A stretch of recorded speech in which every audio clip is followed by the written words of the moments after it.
Salut la compagnie, alors on se retrouve ici dans mon champ de colza, enfin dans un de mes champs de colza et ça tombe bien parce que vous avez été plusieurs à me demander à quoi ça en était un peu la culture, vous l'avez vu, qui était bien mise en place et donc je suis revenu et je suis revenu aussi avec Mathieu. Salut Mathieu, ça va? Bonjour Thierry, bonjour la compagnie.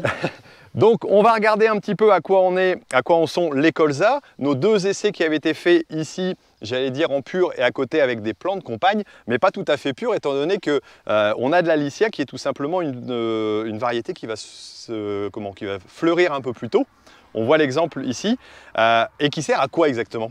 Alors l'idée c'est d'associer justement la Lycia, donc une variété piège à méligette avec une variété de référence. Donc là ici on est sur le Escapello, c'est ça? Voilà, tout à fait. Donc on peut voir voilà, à droite à gauche, et celles qui sont vraiment jaunes, fleuries, alors elles ne sont pas plus hautes pour autant, mais on les voit bien fleuries, hein, on en a quelques exemples ici. C'est tout simplement donc, une variété qui est un peu plus précoce, qui est la Lycia, et qui va permettre donc de capter, d'attirer les méligettes vers elle, c'est ça? Voilà, c'est tout à fait ça. La précocité à floraison de la variété ES Alicia va attirer les méligettes, ce qui va permettre justement à la variété de référence de ne pas être impactée justement par ces méligettes. Alors les méligettes, c'est quoi? C'est un insecte qui va venir troubler la floraison? Voilà, c'est un coléoptère qui peut venir piquer le bouton du colza et perturber justement son pistil et donc créer éventuellement des avortements de floraison derrière. Alors je vais essayer d'en repérer quelques-uns. Voilà, là on en a deux, si on les voit bien. Voilà, qui sont en plein dedans. Alors là, l'intérêt, c'est que si elles viennent perturber celle-ci, ça va causer peut-être du tort à cette plante-là, mais par contre, ça va laisser ses voisines tranquilles, c'est ça? Voilà, donc la variété de référence, en l'occurrence ici Capello, est assez tranquille. Notre variété piège à méligette permet justement de maintenir des seuils de nuisibilité en deçà des seuils d'intervention sur nos variétés de référence. Ok, voilà. Alors par contre, celle-ci, on sait qu'on la sacrifie quelque part, mais on a calculé dans nos semis qu'on l'allait remplacer par une autre, donc en réalité, elle est comptée comme étant, oui, sacrifiée, mais voilà. C'est l'idée du concept qu'on mène chez l'IDEA, avec donc le concept ici Capello Protect, c'est le nom du concept. L'idée, c'est de préconiser une densité de semis qui est intimement liée à la variété de référence et non pas à la variété de référence et à la variété piège à méligette. La densité à conseiller est bien liée à la variété de référence. À la variété de référence. Alors ici en plus, on voit que le semis a été fait en ligne, alors qu'à côté on l'a semé, j'allais dire, avec un semoir classique. Alors on voit au niveau de l'état, et moi je dirais mon petit avis là-dessus, c'est que quand même en général, avec un semoir de précision, on a un meilleur résultat. Alors pour autant, cette année avec le semoir classique, c'était quand même relativement bien, on a eu un peu d'humidité, mais dans les différentes parcelles que j'ai, je vois la différence, et lorsqu'on voit dans la plaine, c'est quand même pas mal fait, même si il y en a d'autres qui y arrivent, c'est vraiment les conditions d'humidité au moment du semis du colza qui vont importer, je pense. Tout à fait, et on peut le voir d'ordre général cette année, la situation des colzas est quand même plutôt optimiste. On a d'ailleurs eu des sommes de température relativement fraîches en situation automnale qui nous ont permis de diminuer un petit peu la pression altise. Et on le verra après, on a une pression altise cette année qui est plus faible que ce qu'on a pu avoir les dernières années. En complément de ça, on a également eu une dynamique de pousse des colzas en situation automnale qui était bonne. Donc dynamique de pousse plus biomasse satisfaisante. Tout est réuni cette année pour être optimiste en tout cas sur les résultats, les rendements colza de l'année. En tout cas, pour l'instant, c'est bien parti. Alors, on va quand même continuer à surveiller les méligettes parce que c'est pas parce qu'on a de la Lycia qu'on va forcément être indemne de traitement, ça peut arriver. Le seuil de nuisibilité qu'on va pouvoir retrouver, alors par exemple sur une fleur, ça va être quoi?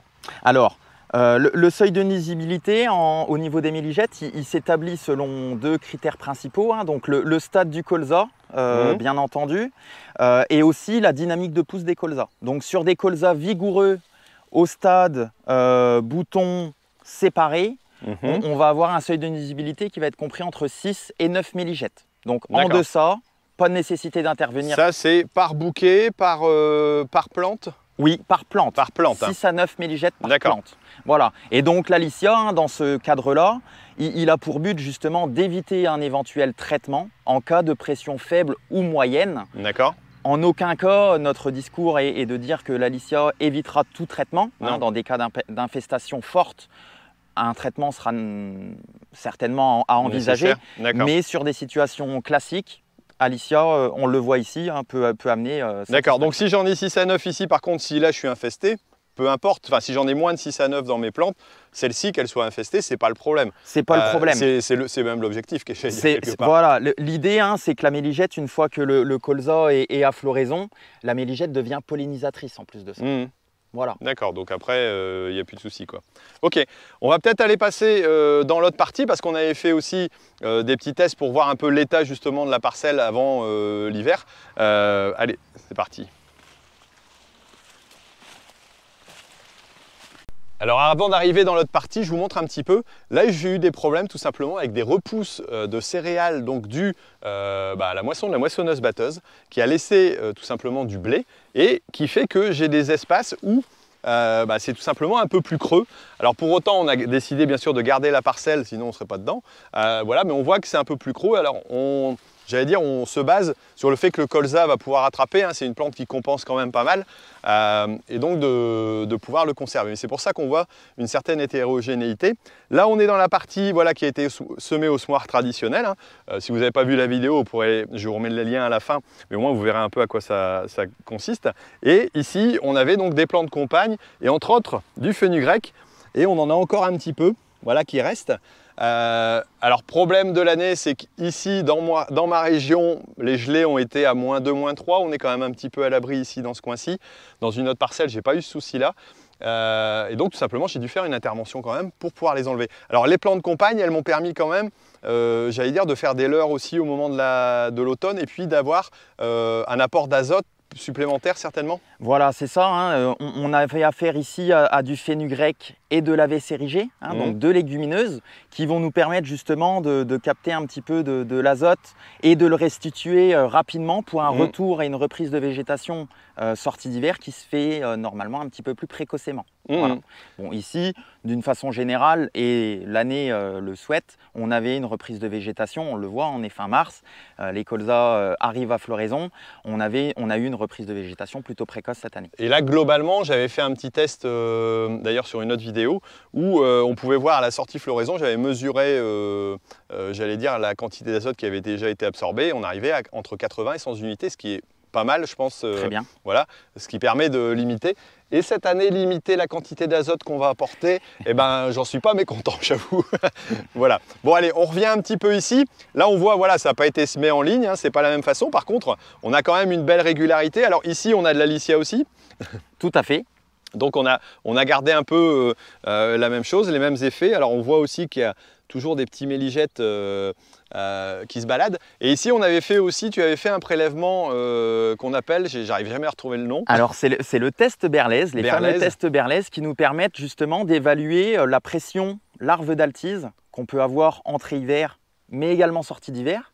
Hein, pour voir justement l'évolution de ces larves d'altise dans les colzas. L'altise qui est un ver qui va aussi aller dans les racines, donc on va les ressortir, c'est ça? On va les faire ressortir dans le test pour vérifier, les mesurer, quoi. Voilà, c'est ça. L'idée du test, c'est de prélever une vingtaine de plantes de façon aléatoire sur la parcelle et de faire sécher ces plantes-là donc en sectionnant les plantes au niveau de leur collet, en retirant les limbes qui sont importants et ensuite de faire sécher justement ces plantes de colza à l'intérieur d'une maison. Hein, on demande une température comprise entre 18 et 20 degrés justement pour refaire sortir ces larves d'altise là.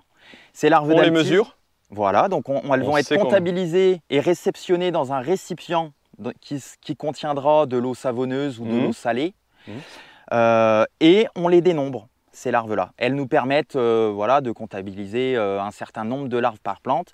Et là encore, le seuil de nuisibilité, il est situé autour de 5 larves par plante pour déclencher un traitement. Alors l'intérêt de ce test, c'est de pouvoir vérifier donc, le nombre de larves et éventuellement d'intervenir pour pouvoir limiter leurs dégâts, c'est ça? Voilà, c'est ça. Hein, le dégât des larves d'altise, alors selon les années, selon différents critères, il peut être de l'ordre de 0 à 12, 13, 14 quintaux.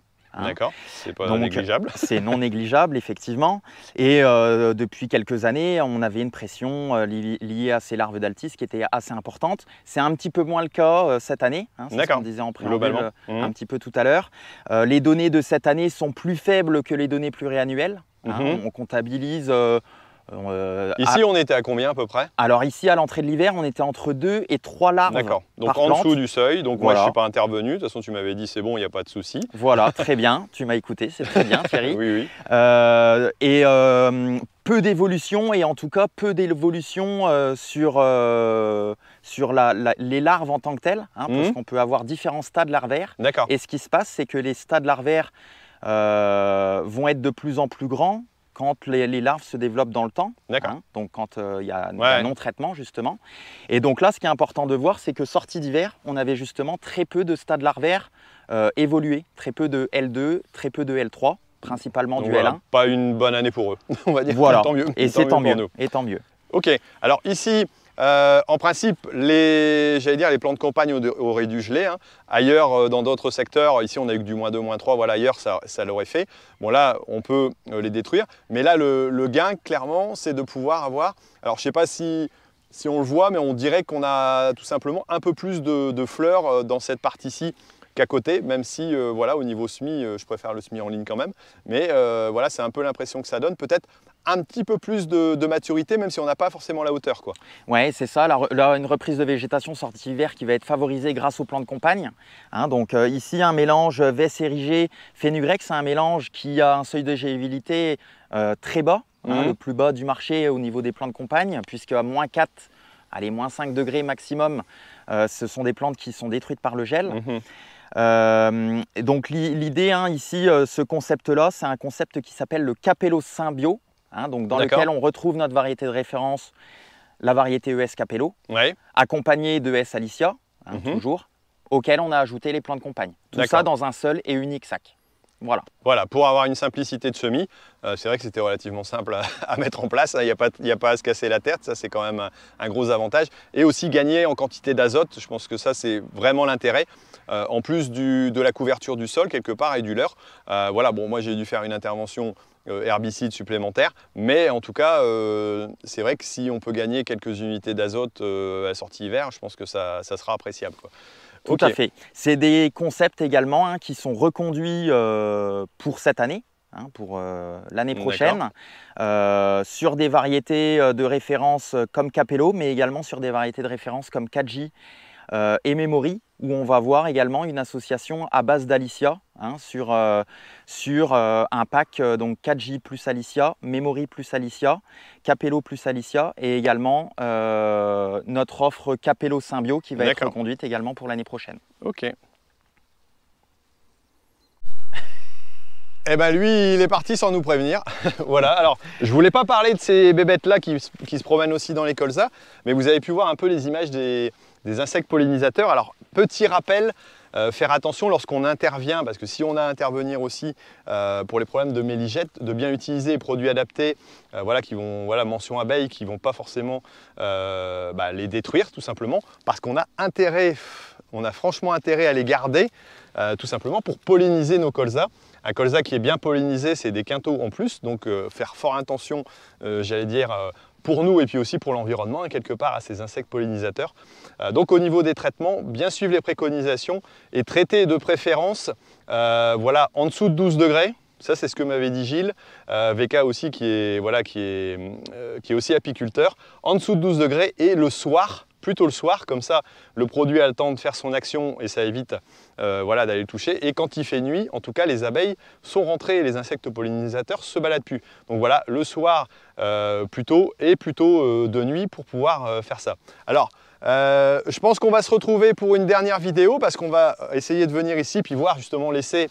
Alors ça ne sera pas scientifique au niveau études, mais on va essayer de mesurer quand même voilà, les rendements dans les deux parties. Et je pense qu'on pourra faire la conclusion à ce moment-là pour voir un peu l'intérêt de cet essai, voir moi ce que j'en conclus par rapport à mon usage, mes habitudes, voilà, et puis les orientations, et vous ce que vous aurez pu voir aussi. Peut-être qu'on aura d'autres résultats de récolte à ce moment-là, donc ça pourrait être intéressant vu que moi je ne suis pas forcément le plus précoce au niveau du secteur. Voilà, écoutez, moi je vous laisse. Merci Mathieu de m'avoir accompagné sur cette vidéo. Merci Thierry et merci à tous. Voilà, et puis donc, si vous avez des questions, n'hésitez pas à les mettre, j'essaierai d'y répondre, Mathieu pourra peut-être essayer d'y répondre aussi. Et puis on se retrouve donc à la moisson, et puis bien entendu avant pour d'autres vidéos. N'oubliez pas de mettre un petit j'aime si vous avez apprécié. Allez, ciao, je vous laisse.